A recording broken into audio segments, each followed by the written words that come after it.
देखिए, ये इमामबाड़ा स्टेट का परिसर है और मुहर्रम के त्यौहार का ये मुख्य आयोजन स्थल है।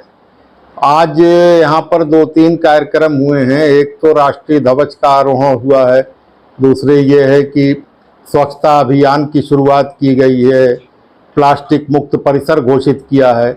इन सारी ही चीज़ों को लेकर के और मुहर्रम पर्व को लेकर के आज का ये बैठक की जा रही है।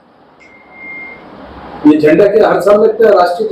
राष्ट्रीय ध्वज हम लोग समय समय पर 15 अगस्त, 26 जनवरी या ऐसे किसी मुख्य आयोजन पर लगाते हैं और ससम्मान उसको उतार के फिर सुरक्षित रख लेते हैं। मुहर्रम के अवसर पर पिछले साल भी किया? मुहर्रम के अवसर पर हम लोग रखते तो हर साल लगाते हैं, लेकिन इस साल आप लोग भी आ गए हैं तो कवरेज हो गई है, वरना ऐसे ही हम लोग अपने तौर पे कर लेते थे। स्वच्छता अभियान की शुरुआत किस तरह से किया गया है? स्वच्छता नगर में स्वच्छता अभियान 2024 चल रहा है, रैंकिंग में हम कहीं पर भी नहीं है। ये तो पिछले अब देखिए, नगर में क्या हो रहा है ये तो नगर के अधिकारी लोग जाने। यहाँ पर मियाँ साहब तो अपने परिसर के जिम्मेदार हैं। इमामबाड़ा परिसर को साफ सुथरा रखने के लिए ये अभियान उन्होंने अपने प्राइवेट लोगों के जरिए करवाया है।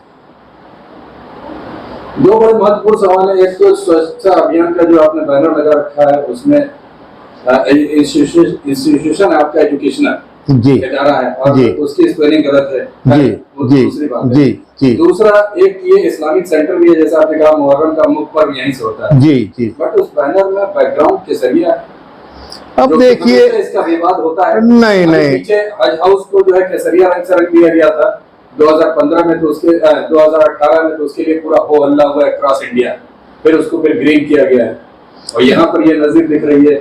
देखिए, हम तो ये समझते हैं कि अब रंग नस्ल ये सब कोई ऐसा नहीं है कि किसी धर्म विशेष से जुड़ा हुआ है। रंग रंग है। इसके पहले कभी नहीं होता था, अब लोग नहीं करते थे। शुरू हुई है। आप बात समझिए, ये तो बहुत ही संकुचित विचारधारा है कि हरा रंग हमारा हो गया, नीला रंग उनका हो गया, पीला रंग उनका हो गया। अरे भाई, ऐसा नहीं है। इंद्रधनुष देखिए, उसमें सारे रंग प्रकृति ने दिए हैं। तो क्या इस बार जो गश्ती जुलूस निकलेगा उसमें हर रंग के कपड़े दिखेंगे? अगर आप पहन के आइएगा तो कोई नहीं मना करेगा। यहाँ तो सर्वधर्म संभाव है, जो जिस कलर का कपड़ा पहन के आना चाहे, किसी को मना तो है नहीं। ना कोई यूनिफॉर्म है। मियाँ साहब के अपने जुलूस का जो तरीका है उस तरीके से चलेगा। वो नजीर आप लोग पेश कर रहे हैं ना ना ना ना ना ना, हम ये कह रहे हैं कि ये संकुचित विचारधारा है। रंग से क्या मतलब है? हमारा अपना तो सफेद रंग है, उस पर जो रंग चाहिए चढ़ा लीजिए। हमारा तो सफेद रंग है। इमामबाड़े से हमेशा जो है शांति का संदेश दिया गया है। मियाँ साहब स्वयं सफेद पेरहन पहन के चलते हैं।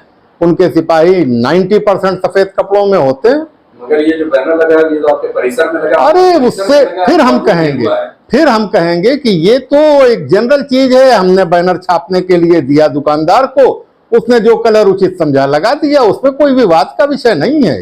ये कौन सी बात है कि नीला रंग स्टेट की गलती नहीं है जिसने प्रिंट किया? नहीं, ये गलती ही नहीं है, ना स्टेट की और ना प्रिंटर की। ये कौन सी गलती है? अब पीला आम हम ना खाएं? इस बार का क्या कार्यक्रम होंगे?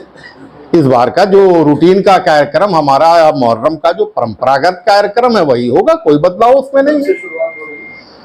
संभवतः 7 या 8 तारीख हमारे वहां तो अकॉर्डिंग टू मून होता है, चंद्र दर्शन के अनुसार होगा। मेन जुलूस किस डेट को निकलता है? ऐसा है कि 3, 4 मुहर्रम की हम चांद की तारीख बता रहे हैं। 3, 4 और 6, 7, 8 ये 5 जुलूस मियाँ साहब के लोकल जुलूस इमामबाड़ा परिसर के अंदर के कहे जाते हैं, लेकिन वो पश्चिम फाटक से बाहर निकल के उत्तर फाटक से फिर वापस अंदर आ जाते हैं। इसका समय शाम का होता है। इस साल 7:30 से 8 का समय है, आधे घंटे का होता है। बड़ा जुलूस हमारे वहाँ मुहर्रम की 5 तारीख और 10 तारीख को होता है, जो लगभग 8 किलोमीटर का उसका गश्त होता है और ये करबला होते हुए वहाँ विश्राम करके नखास होते हुए वापस आता है। और मुहर्रम की 9 तारीख का रात का जुलूस होता है, जो लगभग 9:30 बजे यहाँ से निकलता है। वो लगभग 4-4.5 किलोमीटर का उसका गश्त होता है। वो यहीं आपके आयर समाज मंदिर से होता हुआ और आपके चौरैया गोला तिराहे से घूम के नखास होता हुआ दक्षिण फाटक से वापस आता है। वो परंपरागत हमारे जो जुलूस, जो प्रोसेशन, जो तरीका हमारे वहाँ का है वो सदियों पुराना है, उसमें कोई बदलाव नहीं। वही इस साल भी होगा। मंजूर आलम, इमामबाड़ा स्टेट, कोरट।